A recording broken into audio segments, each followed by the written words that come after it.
I believe it was Adam Serwer, who is a columnist, who kind of coined the phrase that the cruelty is the point. And man, was he right. Talk about prescient. Talk about having his nose or his ear to the track, or his nose in the air, or, you know, just getting the lay of the land of where the wind's blowing. He nailed it. The cruelty is the point. And right now with Donald Trump's administration and this White House, this fascist administration, this regime, it's even more true than we ever could have imagined it to be. Yesterday, they put all of these like campaign signs, these that you stick into the ground, that were faces of individuals who have been deported without due process, with arrested, and then what their alleged crime was. And we're now in a system in America. We are now in a place in our history where mainstream media outlets are blurring the faces that the White House is proclaiming to be criminals, because the White House cannot be trusted.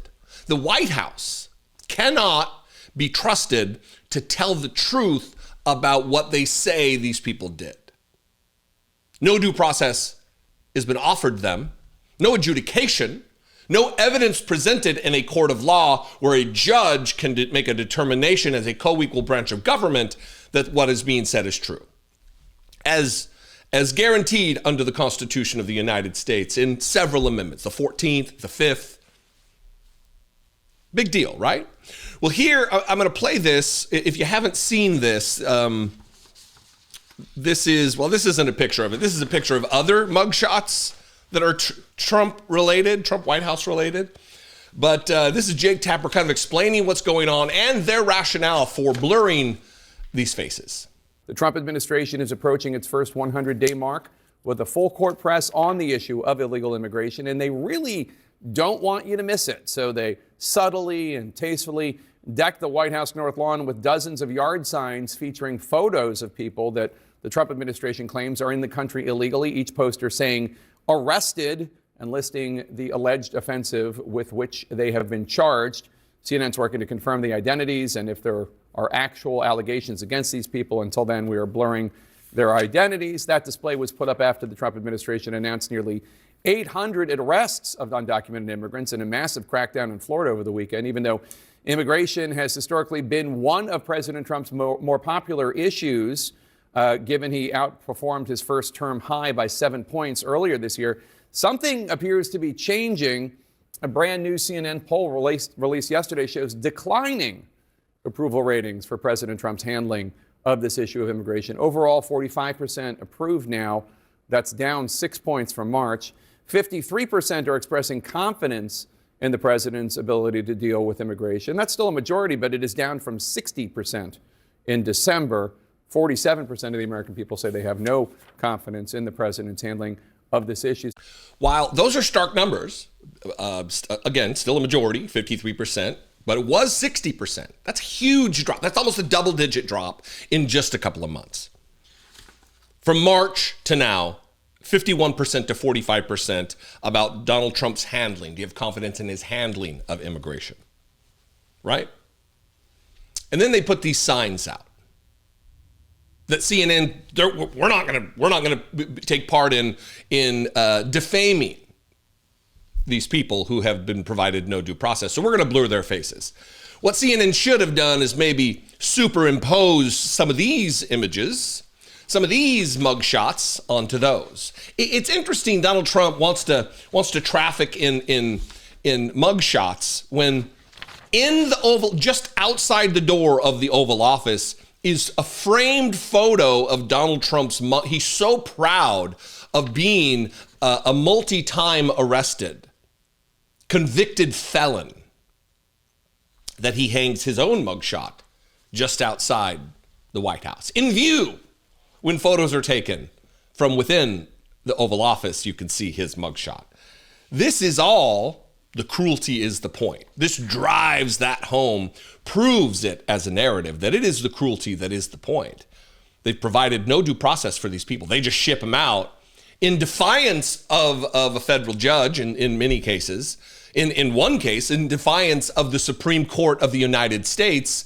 The house is on fire as we sit inside of it. What's the meme with the little dog? This is fine. That's what's happening right now. This is fascism. This is a replay of the late 30s in the previous century. What do you think? I would love to know. Let's have a conversation about this. We can do it in the comments. Mix it up there. I'm sure we can disagree agreeably with some folks. Others just ignore. And you can also call the voicemail line, 714-576-4054. And of course, as always, you can email me daily@dollemore.com.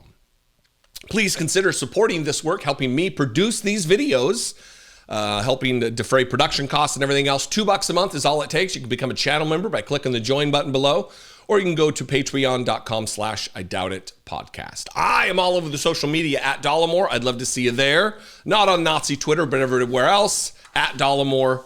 And I will see you next time. Until then, be genuine. Take care of one another. Many of you are aware that my dear friend and brother of choice, not of blood, Brett McAfee, suffered a near-fatal medical emergency last summer while our families were on vacation in Scotland. I appreciate to no end the outpouring of support for Brett that you all gave. And I'm also very happy to report that he is safe and healing and working that long path of recovery. What I've probably not told you about Brett is that beyond being an excellent friend, he's also a talented writer. We have been the best of friends since we were kids, and I have been continually inspired by his creativity and by the truly singular take that he has on life. Over 2 decades ago, he wrote a poem called The Grateful Child. It's an acknowledgement of all the simple strengths that we tend to overlook. Written from the perspective of a young person, multiple grateful children express gratitude to their parents for the elements that make them who they are. The accounting of these everyday gifts inspires a clear reminder that we should not take anything for granted. I've shared Brett's remarkable poem with numerous people over the years, and a reoccurring response is that this should be a book. Well, we finally decided to listen to those people. The Grateful Child is not only a children's book for adults in your life, it's also an adult's book for children in your life.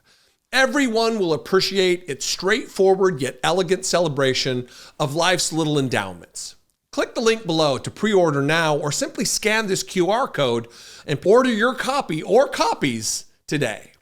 But this being an illustrated book, we could not survive on the words alone.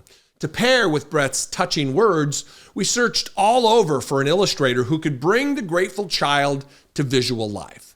We landed on somebody right here in the community from this show. Leah Farshid is an internationally acclaimed illustrator who, like you, is also an audience member. The moment we saw the first images that Leah drew to accompany Brett's text, we knew we had a perfect combination. It brings me tremendous joy to share my best friend's beautiful poem and Leah's spectacular images with the world. Everyone can benefit from The Grateful Child, just as I benefit from Brett's lifelong friendship. Share this beautiful book with your children. Share it with your parents or other relatives. The Grateful Child is an easy and exceptional way to show appreciation for someone in your life, young or old. Support someone you love and support this channel by giving The Grateful Child. Click the link below to pre-order now, or simply scan this QR code. I am pretty sure your children need a copy. And your mom, your nieces and your nephews, your Grandpa Charlie too. Don't forget Grandpa Charlie. I think he'd love this. Make The Grateful Child a part of your life. It has been such an excellent part of mine.